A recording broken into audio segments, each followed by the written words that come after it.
Dear brothers and sisters, here is our current report on the situation in Ukraine. Thank you so much for taking your time to listen to this report. Thank you for your help, for your prayers, for your financial support. We really appreciate it at this difficult time. So, first of all, we would like to uh, get to show you a couple of news regarding our country. So first of all, in this picture, you can see the U.S. ambassador to Ukraine, Bridget Brink, together with representatives of the humanitarian organization, attended the distribution of food kits to the needy in Kiev region. And the project, with the support of the World Food Program, began in early April 2022. The difficult time continues and the war is ongoing, and there is intense fighting in the eastern part of Ukraine right now. Russian troops fired 100 shells at Dnipropetrovsk region, destroyed houses and damaged railway tracks are there.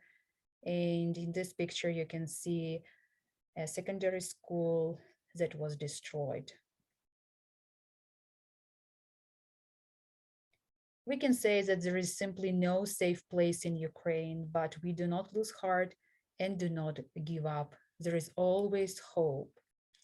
And as you can see in this picture, this is a bride who is standing in a house, in her own house, which was destroyed by the Russians just the day before the wedding. Her childhood home remained only in memories, and mixed feelings of fear, anger, and a bright future can be seen in her eyes. On the one hand, we see fear, we see anger, but on the other hand, we see hope. In this picture, you can see Ukrainian summer 2022 in one picture.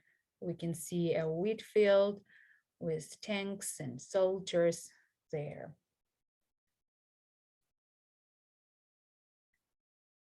Okay. The church continues to minister to people. And in this picture, you can see the project Hope for Ukraine. More than 71,000 people received help within the framework of the Hope for Ukraine project every day. And the ADRA Ukraine team implements projects aimed at helping the affected population of Ukraine as a result of military operations.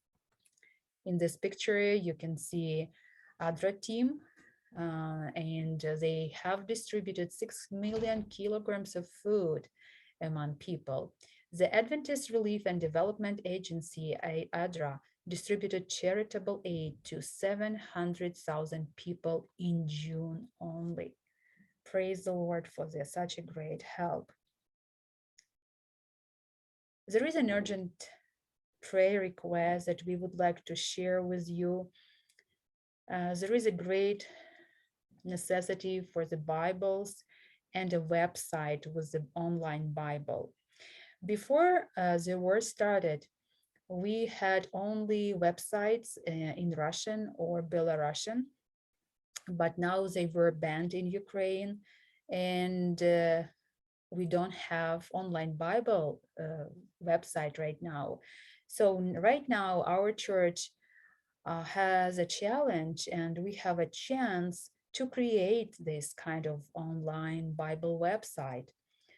But we really need help for this, and we continue praying about this. Let me share one experience told by our pastor, Pastor Ruslan, which happened on the 15th of July. He asks a question: how often we are outraged by the lack of understanding of what's happening with us because we do not see the big picture. So this pastor arrived at the church building in the city of Bakhmut. They were distributing humanitarian aid among people.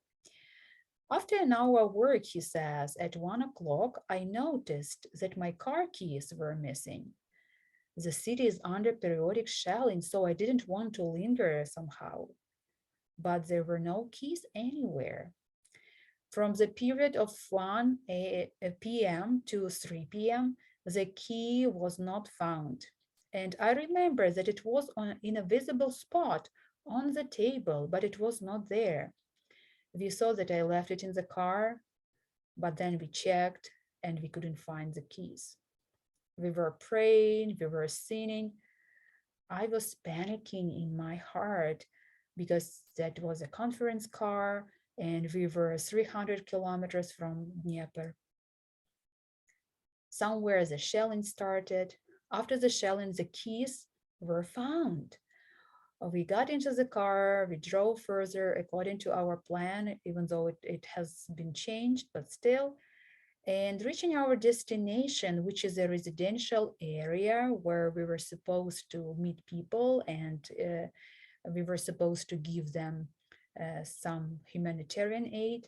It's a market. We saw a pile of garbage. We saw smoke, fire. We saw many ambulances and emergency situation vehicles. And we realized that the Lord protected us. We had to go along this road, but the key was not there and it was still on the table. And it was under one of the food parcel. All the packages were moved, but not that one. And we understood that the Lord let us linger a little bit so we could avoid this horrible shelling next to the place of our destination. So answers to the questions why we got when we saw a pile of rubbish, when we saw fire and damaged market. Thanks God that nobody was hurt, and thanks the Lord for protecting us. And it was such a unique situation when we had to stay and look for the keys when the shelling was going on at the place where we were supposed to be. Praise the Lord for such great experiences. And there are many and many such experiences. Only thanks to God, we are alive and protected. We kindly ask you to pray for our family. We go to the East on Sunday to visit people, pastors, and churches. Okay, and please continue, pray for our country. We appreciate everything you do for us, and you made this time less challenging for us. Thank you, and may the Lord bless you and your families.